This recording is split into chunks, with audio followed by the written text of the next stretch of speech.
Hello students, today we will see living organism and life processes in the living organisms. Various organ systems are continuously performing their function in human body. बहुत सारे organ system हैं जो कि coordination के साथ काम करते हैं और एक साथ ही वो बहुत सारा वर्क करते हैं along with the various system like a digestive system. First of all we will see about the digestive system. In digestive system जैसे कि ऑर्गन आएंगे माउथ, फूड पाइप, उसके बाद स्टमक, उसके बाद लॉन्ग इंटेस्टाइन, स्मॉल इंटेस्टाइन, ये है digestive system के ऑर्गन्स. उसके बाद है रेस्पिरेटरी सिस्टम के बारे में बात करेंगे तो रेस्पिरेटरी सिस्टम में आता है nose, lungs and air pipe. उसके बाद अगर बात करेंगे तो circulatory system is a connective tissue. It is a fluid connective tissue. Circulatory system में आते हैं आरबीसीज, डब्ल्यूबीसीज, फ्लूइड्स वगैरह वगैरह. लेकिन सर्कुलेटरी सिस्टम बहुत इंपॉर्टेंट काम करता है. वो भी कनेक्ट करता है एक सेल से दूसरे सेल के, जैसे साथ कि वो various food items, food stuffs provide करता है सेल को, और उसके साथ ही ऑक्सीजन भी प्रोवाइड करेगा सेल को, और वेस्ट मटेरियल टेकन आउट करेगा सेल से, जैसे कि कार्बन डाइऑक्साइड. उसके बाद एक्सक्रीटरी सिस्टम. एक्सक्रीटरी सिस्टम में जो वेस्ट मटेरियल रहेगा वो बॉडी के बाहर फेंक दिया जाएगा, सेल के बाहर फेंक दिया जाएगा. And control system. In the control system we will see the system of control like brain system. Brain में न्यूरो सिस्टम आएंगी जो कि बॉडी को कंट्रोल करेगी. Different external and internal organs are performing their functions. बहुत सारे internal और external organs है जो अपना अपना वर्क करेंगे, लेकिन वो वर्क कैसे करेंगे? With the coordination. For example that is the when जब हम पानी पूरी देखते हैं तो मुंह में पानी आ जाता है. क्यों आ जाता है पानी? तो विजन का तो काम आंखें करती है, ऑप्टिक सिस्टम या देखने के काम तो आंखें करेंगी, लेकिन वो मैसेज जाएगा ब्रेन को. लेकिन ब्रेन के साथ कोऑर्डिनेशन रहेगा जैसे कि माउथ का या फिर डाइजेस्टिव सिस्टम का. डाइजेस्टिव सिस्टम क्या, जैसे कि पानी पूरी देखने के बाद मैसेज आता है तो वो मुंह में पानी आ जाता है या फिर सलाइवा आ जाता है. वो सलाइवा मीन्स कि डाइजेस्टिव सिस्टम रेडी है वो पानी पूरी खाने के लिए. That is called as a coordination between a two system, एक तो कंट्रोल सिस्टम और digestive system. This is overall system in action of more or less in same in every organism. बहुत सारे ऑर्गेनिज्म ये एक्शन सेम रहेगा. These are a need to continuous source of energy and purpose the purpose कि हर एक को energy चाहिए है पूरे एक्शंस होने के लिए. लेकिन हमारी जो एनर्जी है वो कौन देगा? एनर्जी मिलेगी हमें carbohydrate, fats, lipid, and main source of the energy it is the harvested by the mitochondria. ये mitochondria it is called as a power house of the cell. It is present in each cell. यहाँ पे underline करके रखो, यहाँ पे etch cell की जगह पे आपको लिखना है exception RBC. RBC each cell की जगह mitochondria present absent in RBC. RBC में रेड ब्लड सेल में माइटोकॉन्ड्रिया नहीं रहता. It is not like that only full stop sufficient for the energy. Only full stop ही नहीं चाहिए एनर्जी लाने के लिए. एनर्जी आने के लिए हमें ऑक्सीजन भी बहुत इसेंशियल है. विदाउट ऑक्सीजन हम एनर्जी प्रोवाइड नहीं कर सकते सेल को. All these food steps and oxygen transported up to the cell via circulatory system. और सर्कुलेटरी सिस्टम का सेल्स कौन से है? आरबीसीज. आरबीसी क्या करेंगे कि सर्कुलेटरी सिस्टम में पूरी बॉडी को फूड स्टफ्स और ऑक्सीजन प्रोवाइड करेंगे. Beside the continued by the control system of the body. इसके साथ कोऑर्डिनेशन रहेगा कंट्रोल सिस्टम का. हर एक कंट्रोल सिस्टम क्या करेगी? बॉडी के ऊपर कंट्रोल करेगी. That each of the life processes contribute in its own way. That process is energy production. Functioning of all these life processes also require the energy. हर एक काम करने के लिए एनर्जी तो चाहिए, लेकिन उसके साथ कोऑर्डिनेशंस बहुत इंपॉर्टेंट है हर एक सिस्टम का एक दूसरे के साथ. Human and other animals consume the fruit, vegetables. वो बहुत सारे लेते हैं, लेकिन फ्रूट्स और वेजिटेबल्स कहाँ से आते हैं? वो आते हैं प्लांट से. Plant are autotrophs. They synthesise the food, they prepare a food. लेकिन ये फूड कैसे बनाते हैं? वो बनाते हैं फूड फोटोसिंथेसिस से. फोटोसिंथेसिस की वजह से ही फूड बनता है. ये यूनिक प्रोसेस है, ये यूनिक रिएक्शन है फोटोसिंथेसिस की. विदाउट दिस यूनिक रिएक्शंस हमें फूड नहीं मिल सकता या फिर सोलर एनर्जी ट्रैप नहीं हो सकती. जो भी वो फूड बनाते हैं वो खुद के लिए यूटिलाइज करते हैं, और बचा वाला फूड वो स्टोर करते हैं like fruits, leaves, stem, roots, and we take that and we consume all these various food material from them. Photosynthesis बहुत बहुत इंपॉर्टेंट है अगर फूड की बात किया जाए तो। विदाउट दिस ये रिएक्शन लेबोरेटरी में नहीं होती, ये सिर्फ और सिर्फ ग्रीन प्लांट में फोटोसिंथेसिस की रिएक्शन होगी।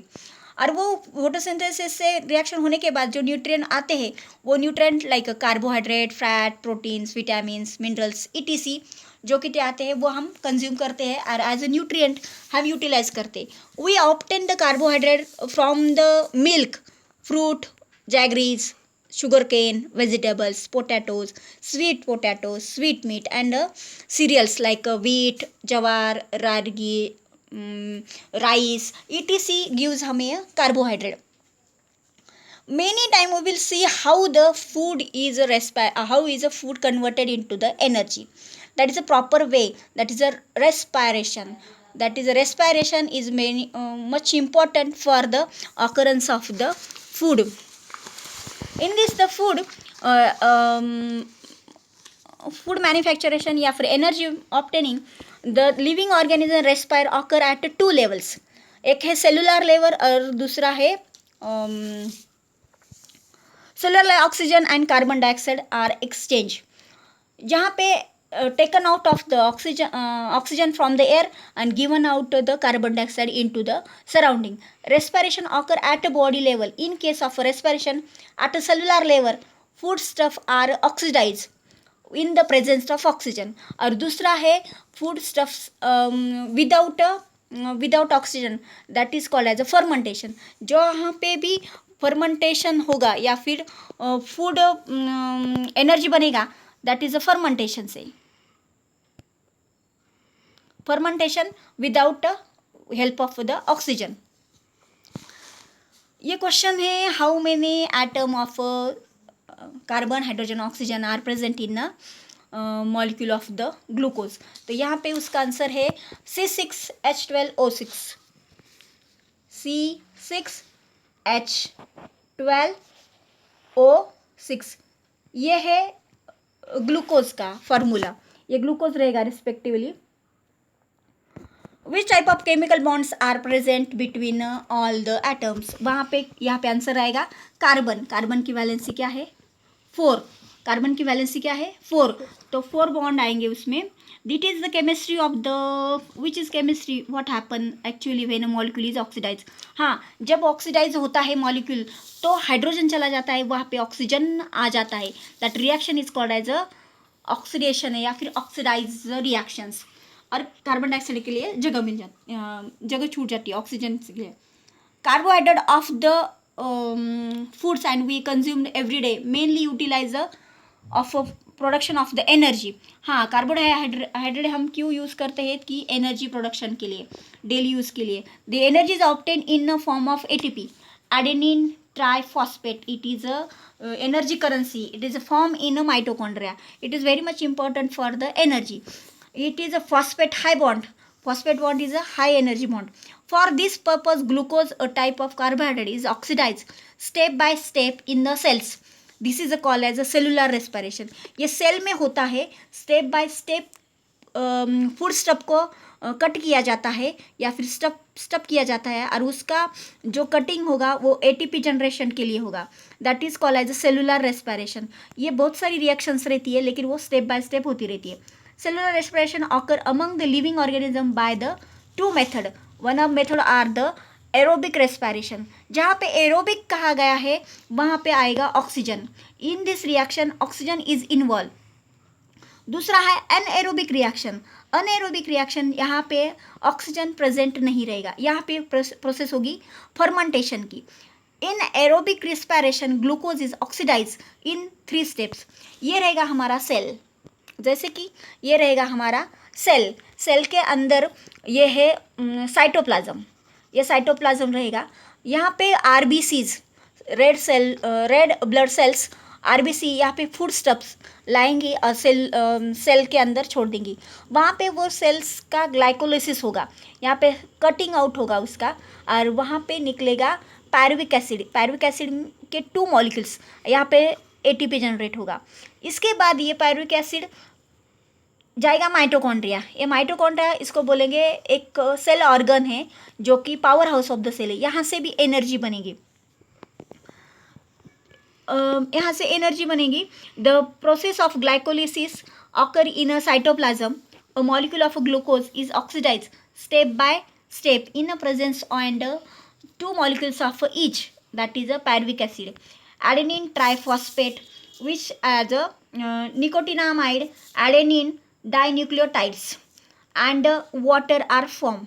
यहाँ पे ATP बनेगा, दो मॉलिक्यूल बनेंगे एडेनिन, निकोटिनामाइन एडेनिन डाइन्यूक्लियोटाइड के बनेंगे और water also form, or pyruvic acid be also form. Molecule of a pyruvic acid form in the process are converted into molecule of the acetyl CoA. ये फिर acetyl CoA या फिर acetyl coenzyme A. The two molecules of nicotinamide adenine dinucleotide and two molecule of CO2 are released during this process. यहाँ पे क्या क्या release होगा, यहाँ पे CO2 भी रिलीज होगा. ATP के दो, पायरुवेट एसिड के दो, ATP के भी दो मॉलिक्यूल्स रिलीज होंगे. इसके बाद आता है माइटोकॉन्ड्रिया. माइटोकॉन्ड्रिया ये सेल के अंदर रहेगा. हम ये यहाँ पे बड़ा करके दिखा रहे हैं. ये माइटोकॉन्ड्रिया यहाँ पे, ये आउटर मेम्ब्रेन, ये इनर मेम्ब्रेन, ये है F1 फैक्टर. इसको बोलते हैं F1 factor.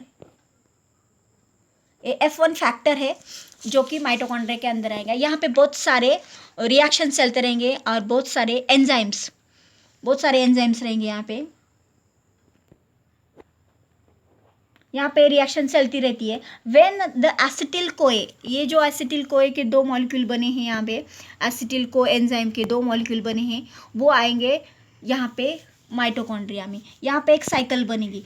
This cycle is also called as a TCA cycle.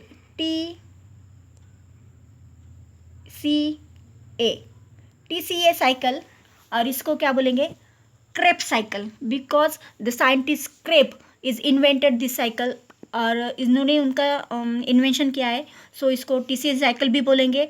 Try carboxylic acid cycle, TCA cycle, Krebs cycle. ये साइकिल पूरी यहाँ पे inner side of the mitochondria होगी. यहाँ पे बहुत सारे एंजाइम्स रहेंगे. एसिटिल कोए अंदर आएगा. एसिटिल कोए अंदर आने के बाद it is operated on the mitochondria. Acetyl part of the acetyl CoA is completely oxidized. यहाँ पे पूरा ऑक्सीडाइज होगा through this cyclic process, and molecule CO2 H2O, nicotinamide adenine dinucleotide, flavin adenine dinucleotide are released. और यहाँ पे release होंगे. तो यहाँ पे CO2 भी निकलेगा. यहाँ पे क्या क्या बाहर निकलेगा हम देखेंगे. यहाँ पे क्या क्या बाहर निकला. सबसे पहले CO2, दूसरा H2O जो कि वाटर, H2O एंड NADH और FADH. Nicotinamide adenine dinucleotide, flavin adenine dinucleotide, इसके दो मॉलिक्यूल्स निकलेंगे. After that we will see ET, electron transfer chain, in next video. If you like video, share it. Bell icon को press करें और subscribe please.